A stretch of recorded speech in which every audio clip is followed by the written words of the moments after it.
Alright, hello, citizens of the Nigelverse. It is Nigel here once again, and this is going to be another wrestling review. We are concluding our reviews of the SummerSlam matches for the month of August. And for last, I've saved maybe not the best, but perhaps the most important in the modern times. I am, of course, talking about Bray Wyatt versus Braun Strowman. More specifically, the Fiend Bray Wyatt versus Braun Strowman at SummerSlam 2020. As always, I'm not a professional wrestling reviewer or analyst, just a man who enjoys a good time, which had an okay time up until after the match, because after the match is really where things get interesting. The match itself was fine, but it's after the match where that important part comes in. And truth be told, with what happens after the match, the match preceding it almost kind of becomes an afterthought, which is unfortunate. Of course, not to speak ill of the dead, of course, rest in peace, Bray Wyatt.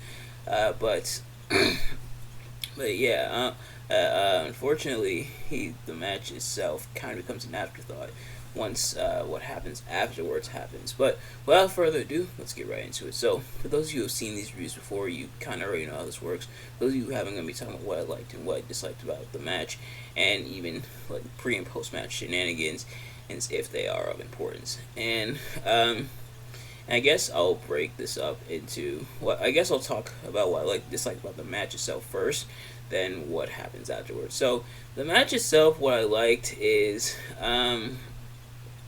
that it didn't totally suck. Like sadly, the feud between Bray Wyatt and Braun Strowman and was kind of throughout 2020, and really it's one of a number of things that really put a damper on Braun Strowman's time as Universal Champion. Like when Braun Strowman finally won World Championship gold this year, unfortunately, he for a lot of people it came way too late. By this time, the white hot Braun Strowman had been significantly cooled down, and a lot of that is due to his failed escapades into winning World Championship gold and winning the tag team championships with Nicholas at WrestleMania 34. Or wonder what Nicholas is up to nowadays. It's probably in. So he's probably 18. So he's got to be like, if my math's correct, he's like 13 now. Oh, so Nicholas, if you're watching this, shout out to you. But yeah, Braun Strowman had been significantly like cooled down to this point, and Braun Strowman essentially won the title in the first place as being because he was a replacement for someone, and that someone we will definitely get to in just a moment. But yeah, so Braun Strowman's time as Universal Champion, unfortunately, wasn't the best. Was it the worst reign as Universal Champion? I don't think I'd go that far, but it did seem pretty underwhelming, especially with what Drew McIntyre was doing. Meanwhile, as WWE Champion over on Raw, and it probably didn't help that he had that really bad swamp fight match with Bray Wyatt here, or not the Fiend Bray Wyatt hit, but the Eater of Worlds Bray Wyatt, who he transitioned back to, for the purpose of that match.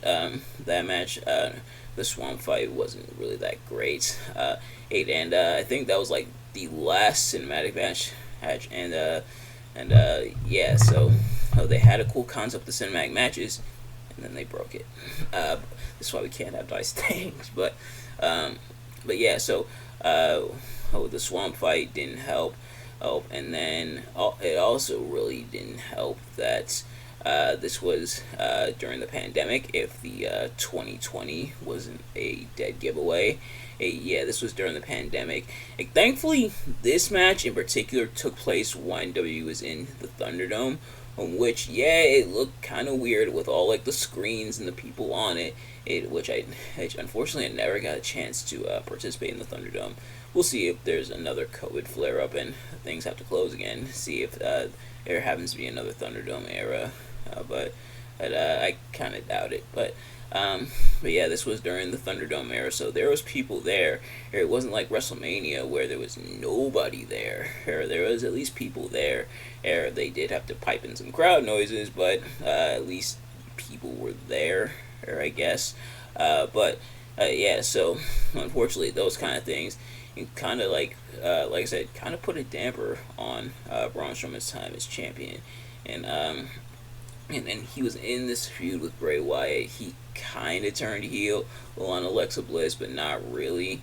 And so, it all culminated here, or all the feud and everything kind of culminated here, and we saw how it culminated. But otherwise, like I said, the match stuff was fine. There was some weapon spots. There was brawling. This was a Falls Count Anywhere match, by the way. So, they were brawling around the area. They even made their way to the back. I'm surprised Brock Lesnar didn't walk by and tell them to get a life, kid. But they brawled around in the back for a little bit, and I used like weapons, stuff like that. Even a toolbox. Braun Strowman pulled out the box cutter, and I was like, whoa. Well, I had forgotten what he was about to do. So I was like, whoa, hold on, Braun. This is PG. You can't use that. Braun turning into John Moxley. But no, he just used it to cut up the ring, which immediately backfired on him because Bray then used and nailed 2 Sister Abigails on the exposed wood to put away Braun Strowman and win the title here. Yeah, the match went about 12 minutes, and the action and everything was fine for the most part. Like the Fiend showing off his impermanent and pretty much resistance to pain, because I already knew I was going to butcher that word. Pretty much showing his resistance to pain. Braun Strowman trying everything to put him away and put him down. And sadly, not quite as epic of a fight as I'm sure WWE was hoping, because in theory, the feud makes sense in theory, that being Braun conquering his demons in the form of his days in the Wyatt family, but sadly it didn't always pull off an execution. And so there's that. And then what I didn't like about the match as much, as I kind of alluded to, nothing really spectacular. Plus, I feel like in this match, The Fiend got way too much offense in on Braun Strowman.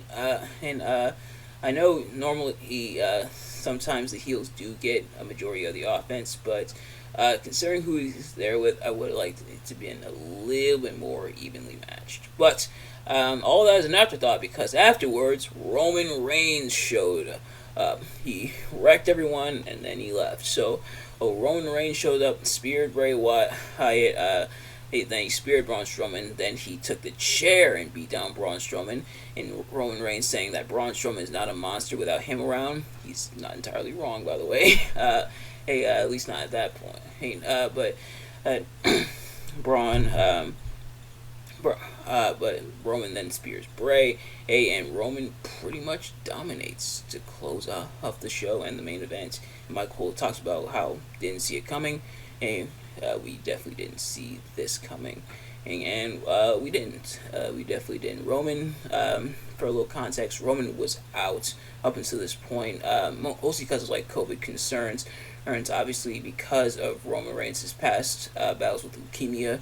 He was autoimmune, meaning he was more susceptible to COVID, so he decided to take time off. He was supposed to be the one to face Goldberg instead at WrestleMania, but because of the COVID flare-up, he was taken off and replaced with Braun Strowman. But he would wind up getting the Universal Championship back, because this was pretty much the genesis of the Tribal Chief era.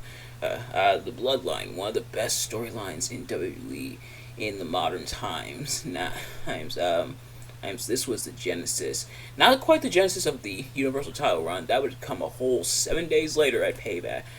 But the genesis of the Tribal Chief being heel and everything. And I remember when it first happened, people were going back and forth. Is this a heel turn? Is this not a heel turn? And then he appeared with Paul Heyman on SmackDown, and everybody was like, oh, this is a heel turn. But yeah, so the genesis of all this, of one of Roman Reigns' best characters, of kind of one of the most successful periods is in WWE in terms of like revenue and stuff like that. Plus also creative to an extent. There's still some drawbacks, but yeah, this was the genesis of all of it. It was this match here, and yes, like I said, he didn't win the title until Payback, but this is really where things began for the Tribal Chief. But nevertheless, that's going to do it for this review. Thank you all so much for watching. I hope you enjoyed. If you did, please do me a favor. Like, comment, subscribe, share it with your friends, turn on post notifications so you know every time I upload a video so you can see as soon as it drops. Let me know in the comments below your thoughts on the match and my review of the match. Did you like to dislike the match? Did you like to dislike my review of the match? Let me know. But thank you all so much for watching. I will see you guys later. Peace.